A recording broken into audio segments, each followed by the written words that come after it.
Okay, there we are. Okay, so I am Karen Sumner, and I apologize. I literally have no idea what just happened. So what I'd like to do is I'm just going to do sort of a brief overview of some of the things that I talked about and recorded, because I'll send that to you. But what I'd like to do right now is just do a brief overview and then maybe take some questions and comments and things like that. So here's where I'd like to start. Let's talk about professional learning communities.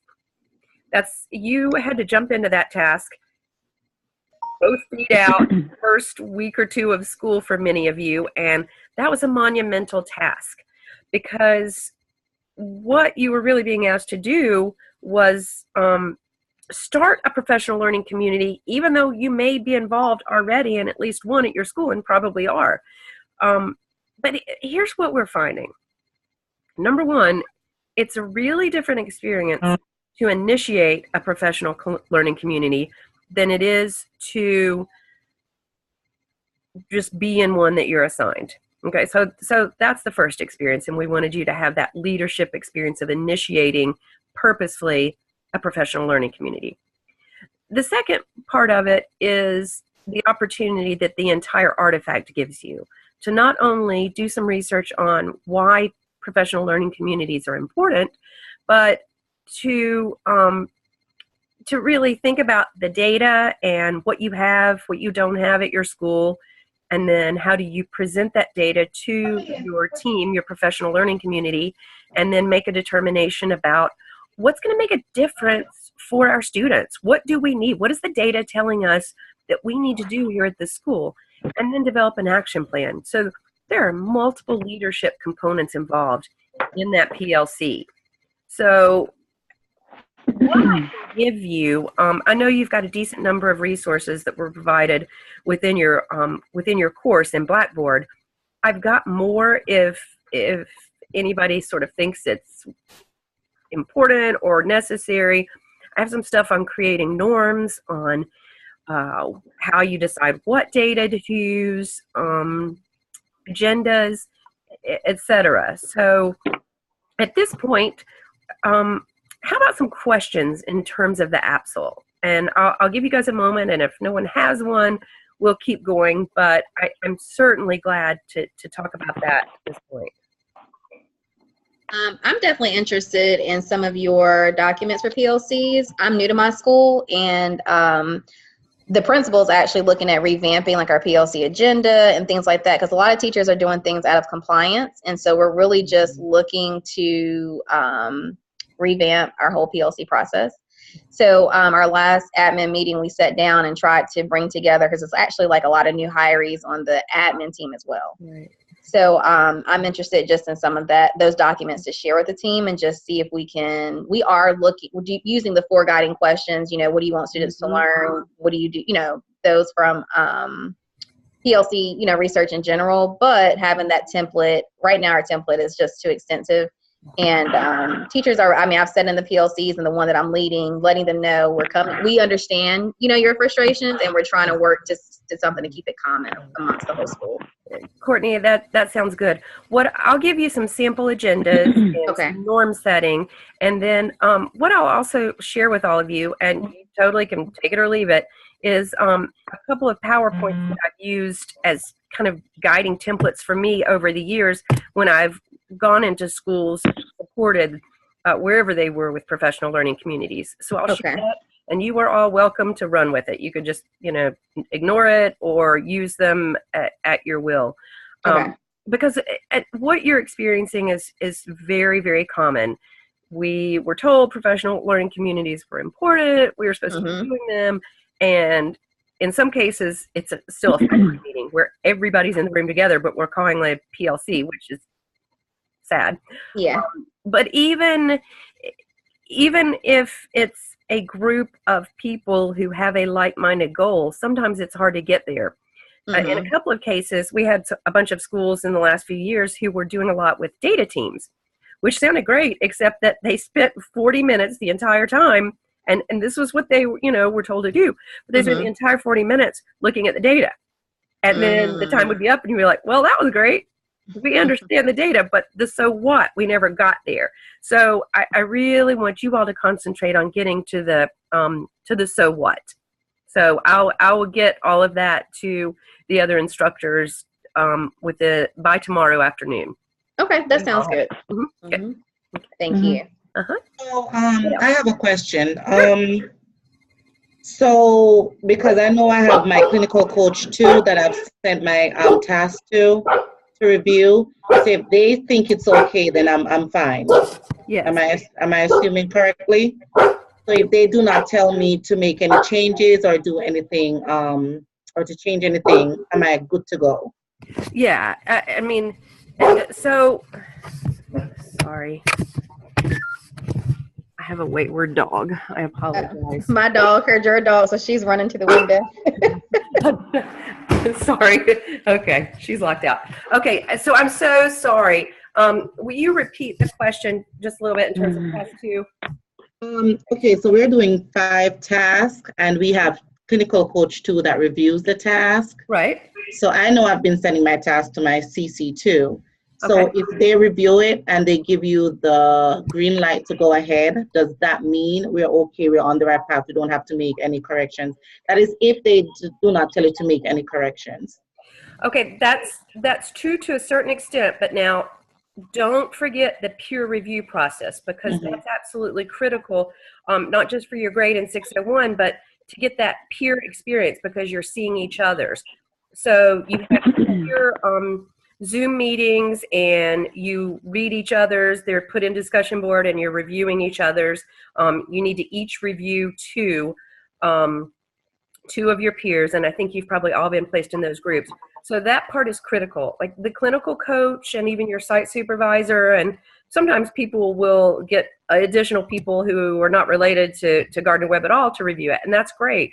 But the key is making sure that you have at least 2 peer reviews. Okay. Oh, another question is I saw where there it says 10 reviews to be turned in, but it's only 8. So where did they get the 10? Because let's see. Well, there's 5. There's 5 tasks. I think there are 5 tasks. Yeah, but they do not review. They said they do not review task 5 because that's your personal reflection. It's probably a typo, but okay. Sorry, okay. You are all getting like a lovely view of my home as I run from my dog. That's great. Sorry. Let me just look right here and make sure that I'm not telling you incorrectly. So you have 2 peer reviews with task 1, 2 with task 2, and this is minimum. If you want to review each other's even more, that's great. Like 2 is the minimum though. Okay. 2 with task 3. 2 with task 4, which is the action plan. Yeah, and the reflection, the competencies with task 5, you don't need peer review. So that's probably a typo. Okay. Okay. So thank you. 8. Okay. Because with the competencies, so when you get to that, it's a great reflection that does double duty. You have to, the competencies are sort of a separate part of the requirements that you'll have to fulfill by the end of the program, 2 semesters from now. But the good news with it being embedded with your artifacts is that rather than kind of looking at it collectively or at the end or in general, you really get to think about, all right, so what are the competencies, how have I addressed these in developing a professional learning community, in developing that action plan with my peers? What does that look like? So you'll have 8 minimum, and I don't want to say that in a way that I know some of you out there are overachievers and you're thinking, I'll do 40. Just that's fine to do 2 for each one. But now this is where you're also going to develop some leadership competency, because in your groups, your peer review Zoom groups, sometimes people have things come up. And this was one of your tasks that you needed to be working on in terms of a plan for, what do we do when we have a group member who's not participating? What do we do when we have a group member who just, any number of things. So this is why we want you all to work that out and figure it out ahead of time. It can be really frustrating, but I will also tell you that in working with students who have been in the program for 3, 4, 5 semesters, they often become close friends even after they finish at Gardner Webb with those Zoom groups. And they're sharing these real, these authentic scenarios that are happening at their schools. So the more that relationship can develop and be strong, the better experience you'll have in the program. I mean, best case scenario, we would all meet face to face on a regular basis, but we have busy lives, and I'm so thankful that this is available for you. But those Zoom meetings are a way for you to get to know each other and have, it's essentially class discussion. So sort of look at those peer reviews as class discussion. Okay. One piece of it. Other questions?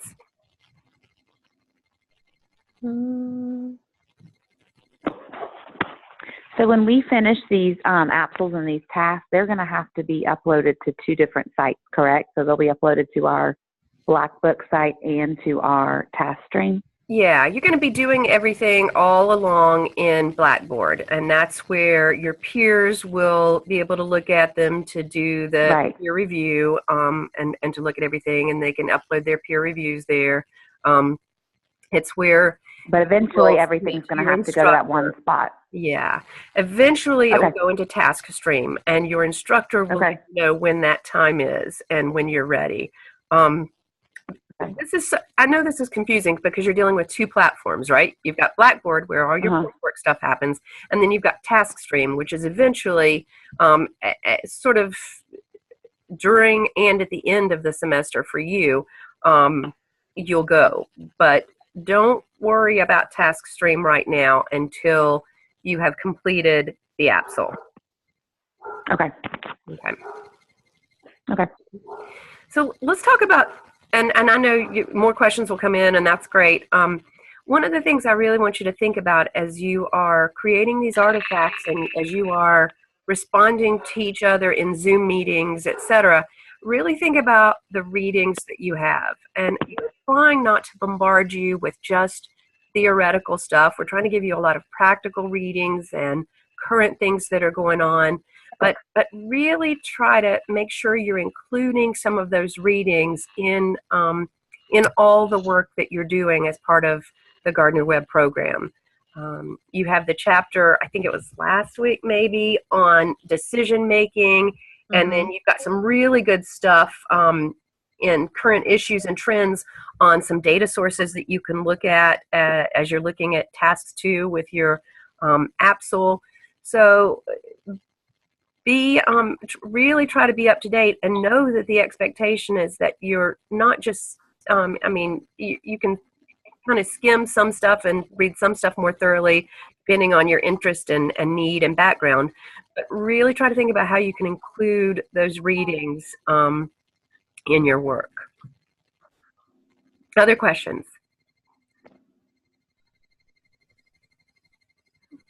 How about with your professional learning communities? What are some things that you have run into that would be successes or struggles as you've done that in the last couple of weeks?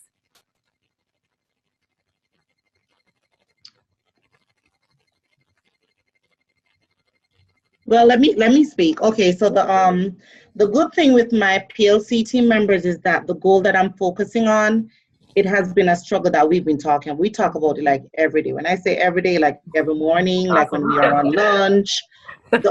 So we talk about the problem that we're seeing, and we talk about how we're going to try to fix it.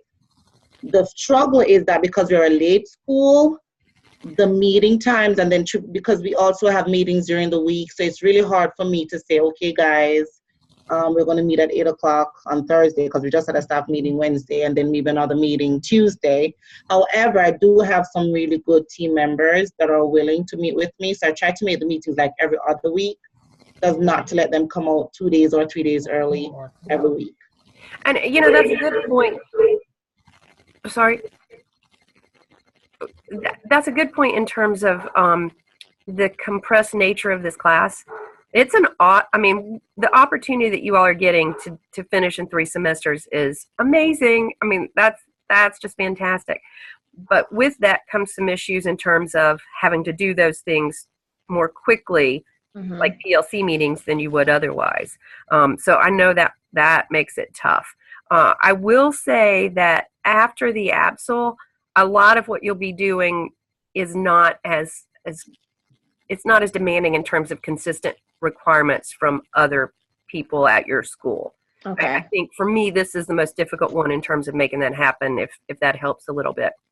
You know, one option that you could do, and again, it depends on the technology comfort with your people, and you see, I've probably done 100 Zoom meetings and I still messed it up tonight. But you could do something like Zoom or Google Hangout. I mean, those are options too. So if your school is in a place where you feel like that might be a comfort level, you guys could always do that too.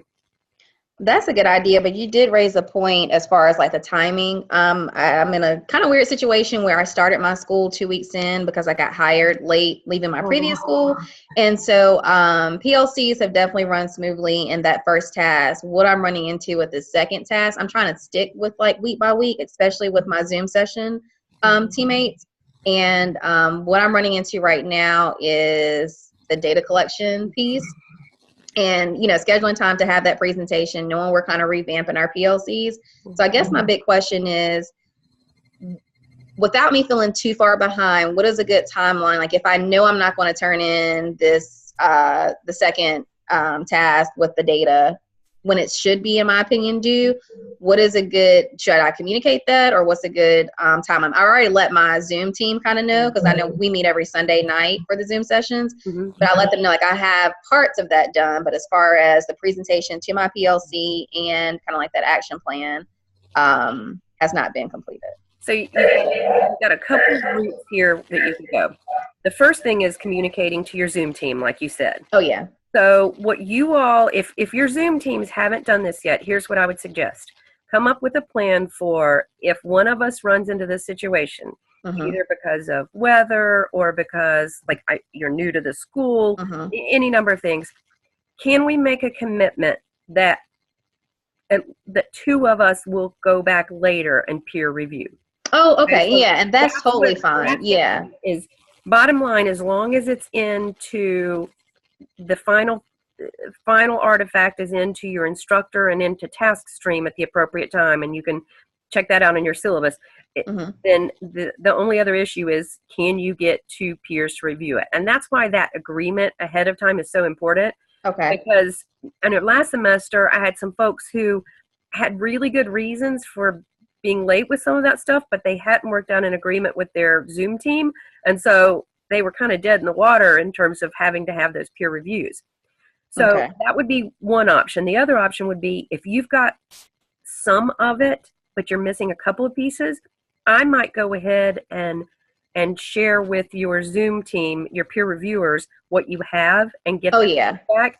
And then you can add the other stuff later. Gotcha. You just might want to make a note on it saying, I haven't done this yet. Here's why. I know, so-and-so said she would look at it later, and just kind of leave it at that. Okay. So both parts of that. Communicate with your team, and then if you've got enough to get a good stab at it. Now, here's my disclaimer to if a good stab at it. Make sure that you all are editing appropriately before you share with your peers. We don't want your peers to get bogged down in editing grammar and punctuation. Okay, we want them to really look at the content. So plenty of us need an editor. So it's like that list of people I wish I had as friends. I really need a doctor, a mechanic, and et cetera, et cetera. An editor falls into that if you need one. So if you don't have somebody in your life right now who is that kind person who will edit for you, and you are not strong in that area, go find somebody at your school. Take some chocolate and find that person. So I highly recommend that for this semester and the next two, you guys find that person if it's not you, okay, or a family member, whoever you can find, okay. What else? Other things that have come up as you've started that work on leading a professional learning community? I think for me, the fact that the PLC, it was a good time to start at the beginning of the year, since it is school just started. It wasn't as hard as I thought it would be to establish that PLC.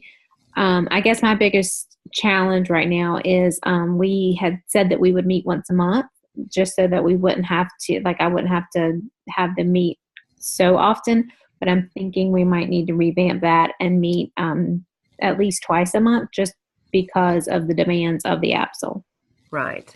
And keep in mind, if this makes your PLC feel better, it's fairly short term with a lot of potential gain. Best case scenario, folks, this is not something you're doing just to check it off for your ed leadership certification, but it's really something that makes a difference in the lives of students in your school. Now, that sounds kind of Pollyanna when, as we were talking about earlier, you've got 1,000 meetings going on, et cetera. But because of the fast-paced nature of this particular course, yeah, you may need to meet a little. And the cool thing is that sort of builds on itself. If you can get your PLC realizing the potential difference you all could make, and they see it as not something they're doing because they like you or whatever, but they're doing it because it really can make a difference, they will likely be more willing. This is where, best case scenario, you have the support of your building principal. And if you do, and you have that relationship, then you can talk to them about it and really kind of use your PLC work, in this particular case, as an opportunity to grow the school. Unless you are already in an admin position, this is the transition time where you really start seeing yourself and others start seeing you as a teacher leader. So think about how you organize and make those PLCs happen from that perspective. Best case scenario, you're not apologizing to them or really in the situation where you feel like you're pulling teeth and begging them to meet, but you're getting to that data dive and then the look at best practices to say, this is an opportunity where we can really make a difference for the kids at our school. And I will say that the demands as an administrator, you'll have a lot more credibility for having done this and a lot more likelihood of really doing authentic PLCs in your own building one day. So, but yeah, I mean, that sounds great for me to sit here and say theoretically, but bottom line, it is hard to get them to meet more often, but you probably will. Yeah, at least for a little while. And again, as I was talking with Courtney about, well, I was several of you, this idea of how can we use technology to communicate as well.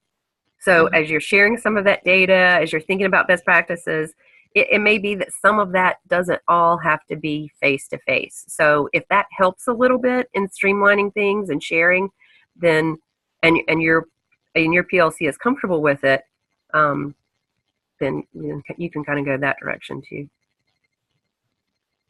What else in terms of what you've experienced so far in the first couple of weeks of coursework, whether it's APSL or the readings? I have a question going back to the PLCs. Sure. I'm part of leadership, part of admin already. So I was given a 2-hour PLT time to meet weekly. I know, I'm wow. really That's awesome. The problem for me is we're going to accomplish a lot more faster.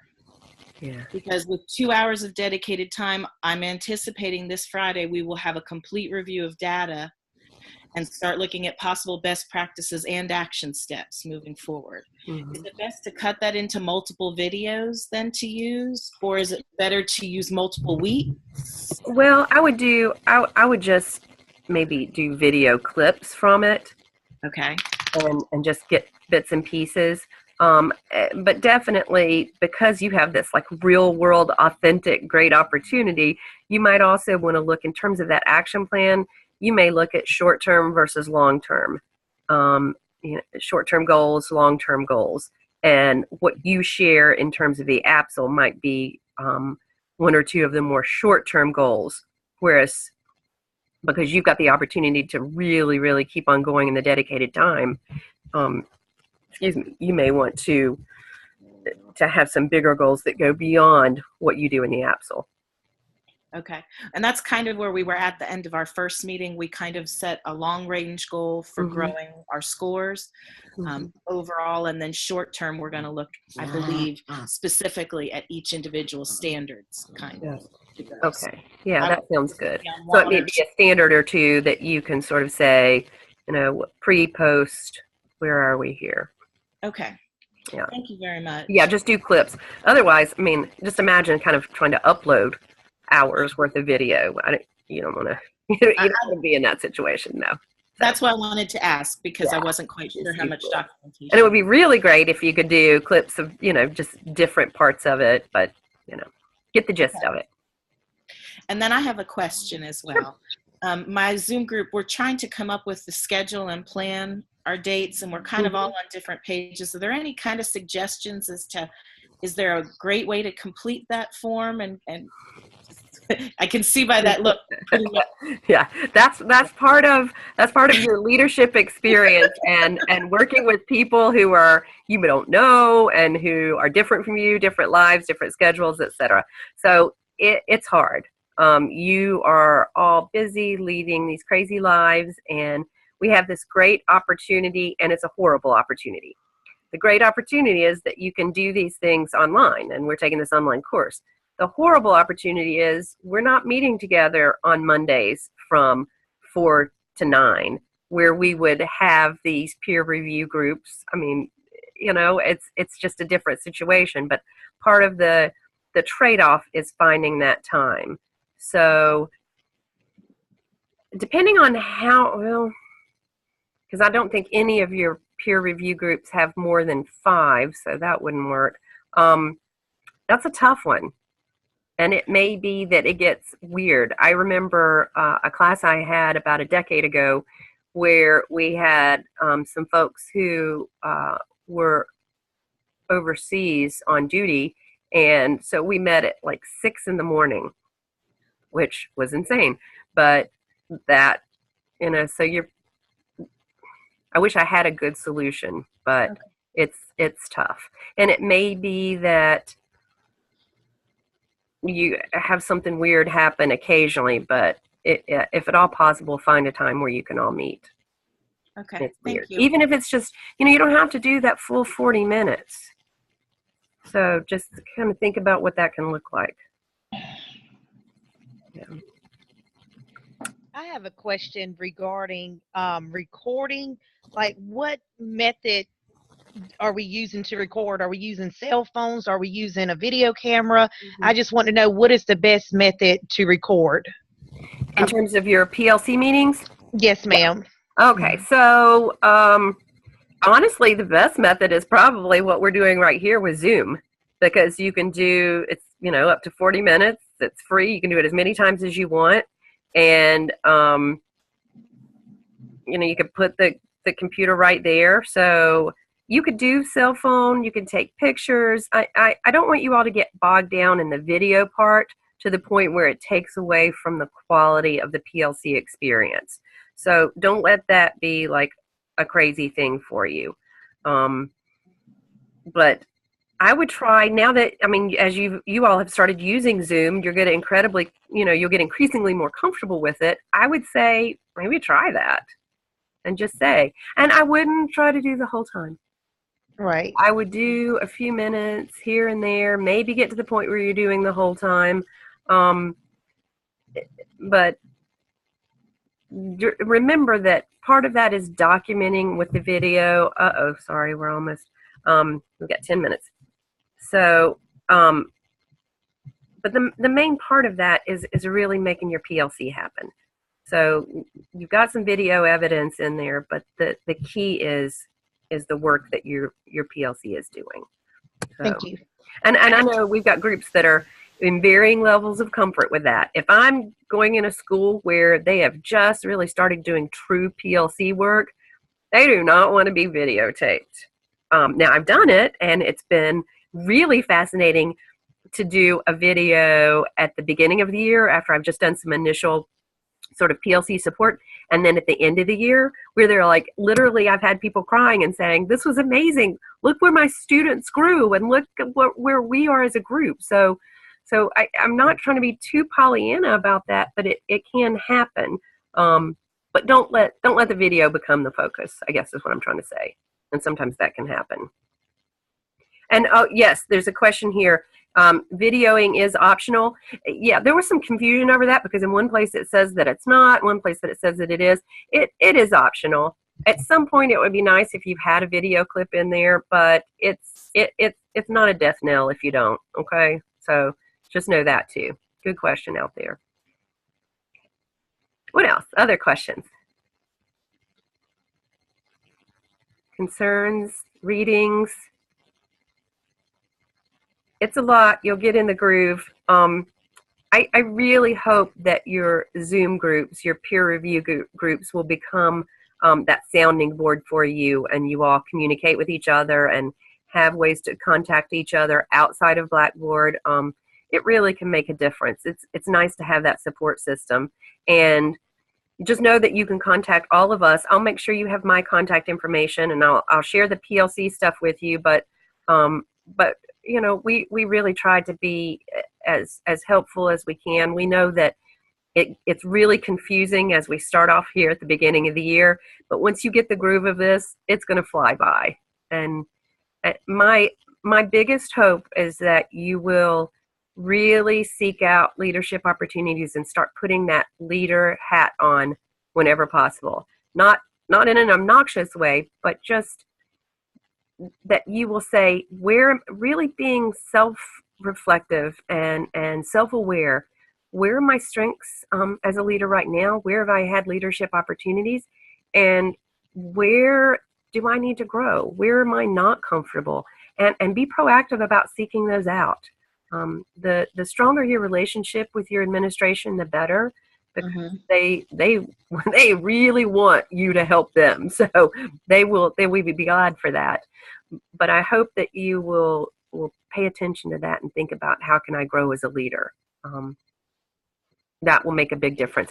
So in that 15-minute talking to myself that I did from 7:30 to 7:45, there's a video that a link in that PowerPoint that I'll share with you that I really want you to have, and it's called Know Your Why. Has anybody watched that before?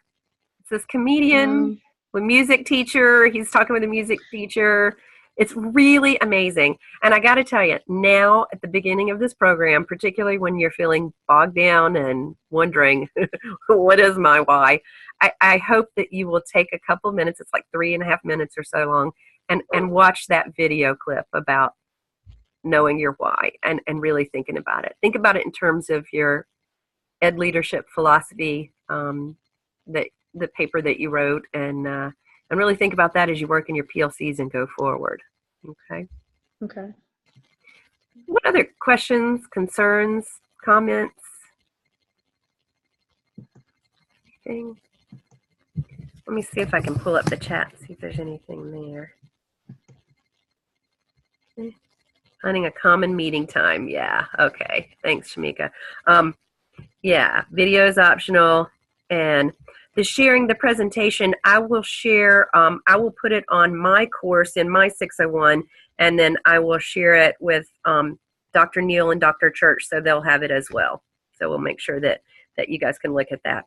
But yeah, finding the common meeting time is hard, whether you're talking about your PLC at school or you're talking about your peer review group. And just keep digging at that and think out of the box a little bit. Like I said, I would never have volunteered for a 6:30 in the morning meeting time, and it was rough. Back then, we didn't have a video option, thankfully, so that's all up to you. But let us know if there's a real struggle that you can't figure out how to get past. Part of that is that leadership experience, but also know that we're here for you, and we want in every way to make you successful. We want you to be great leaders wherever you are and grow and develop. So let us know what you need. Okay, we really want to be there to help you. Okay. Any other questions, concerns, anything anybody can think of? I apologize again for the late start and my solo experience that I will send to you later on with the PowerPoint. I hope everybody has a great rest of the week. Happy Friday tomorrow, and I'll send this stuff to you, but you'll have my email. I can make sure you get it. If there's anything else you want to talk about with PLCs, it's one of my favorite topics. So so let me know and I'll get that to you, okay? Okay. All right. Thank Everybody you. have a great evening. Thanks. Bye. All right. Thank you. Bye.